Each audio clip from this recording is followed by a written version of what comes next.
বিপদ দিয়ে আপনাকে অ্যালার্ম করা হয় আল্লাহর পক্ষ থেকে। আপনি চলতে পথে হোঁচট খান, আল্লাহ আপনাকে অ্যালার্ম দেন, ফিরে আসো।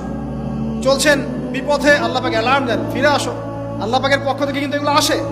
আল্লাহ পাক আদম এবং হাওয়া আলাইহিস সালাম এবং আদম সন্তান সবাইকেই সৃষ্টি করেছেন। উদ্দেশ্য হচ্ছে আল্লাহ পাক আমাদেরকে জান্নাত দিতে চান। আল্লাহ পাক চান যে আমরা যেন জান্নাতে যাই। যদি আমরা জান্নাতে যেতে না পারি পরকালে, একটা কারণে যেতে পারবো না, অনলি একটা কারণ, সেটা হলো আমাদের নিজের দোষে।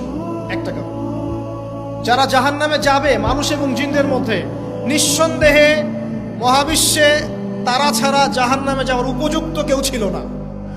ও জাহান্নামে যাওয়ার উপযুক্ত ছিল বলেই আল্লাহ পাক তাকে জাহান্নামে পাঠাবেন। আর যারাই জান্নাতে যাবে প্রত্যেকেই শুধু আমলের বদৌলতে যাবে না, বরং আল্লাহ পাকের রহমতেই যাবে। কেউই তার আমল দিয়ে জান্নাতে যেতে পারবে না। নবী সাল্লাল্লাহু আলাইহি ওয়াসাল্লাম এমন ভাষ্য বলছেন, ইল্লা আনা, আমিও না, ইল্লা বিরহমাতিল্লাহ, আমিও নয়, তবে আল্লাহ পাকের দয়া আমাকে ঘিরে ধরবে।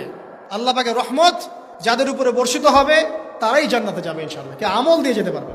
যত আমলই করি বলা যাবে না এই আমলের বদৌলতে জান্নাতে যেতে পারবো। আল্লাহ পাক দয়া না করলে হবে না। আল্লাহ পাক চান যে আদম সন্তান যেন জান্নাতেই যায়।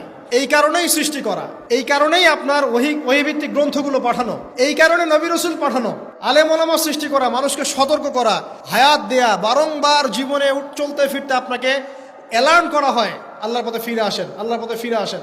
অ্যালার্ম করা হয় না? বিপদ দিয়ে আপনাকে অ্যালার্ম করা হয় আল্লাহর পক্ষ থেকে। আপনি চলতে পথে হোঁচট খান, আল্লাহ আপনাকে অ্যালার্ম দেন, ফিরে আসো। চলছেন বিপথে, আল্লাহ পাক অ্যালার্ম দেন, ফিরে আসো। আল্লাহ পাকের পক্ষ থেকে কিন্তু এগুলো আসে।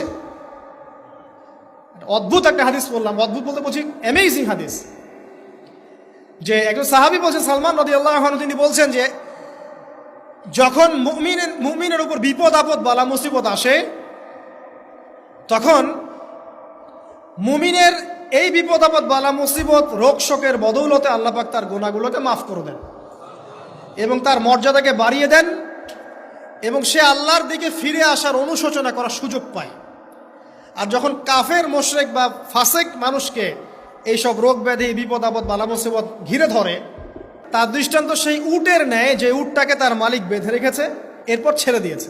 সে উটটা বুঝতেও পারলো না কেন তার মালিক তাকে বেঁধে রাখলো আর কেনই বা তাকে ছেড়ে দিল। কথাটা কি বুঝতে পারছেন? যারা আল্লাহ দ্রোহী, তাদের উপর যখন বিপদ আপদ বালা মুসিবত আসতে থাকে, তারা বুঝে না যে কি জন্য আসলো আর কেন চলে গেল। কিন্তু মুমিন ব্যক্তি যারা মুসলিম, আল্লাহর অনুগত, তাদের বিষয়টা হচ্ছে এমন, বিপদ আপদ বালা মুসিবত রোগ ব্যাধি তাদেরকে আল্লাহর দিকে ফিরিয়ে নিয়ে আসবেন। দেখুন, এই যে পৃথিবীতে নামিয়ে দেয়া, এরপর আল্লাহর পক্ষ থেকে ঐশী গ্রন্থগুলো পাঠানো।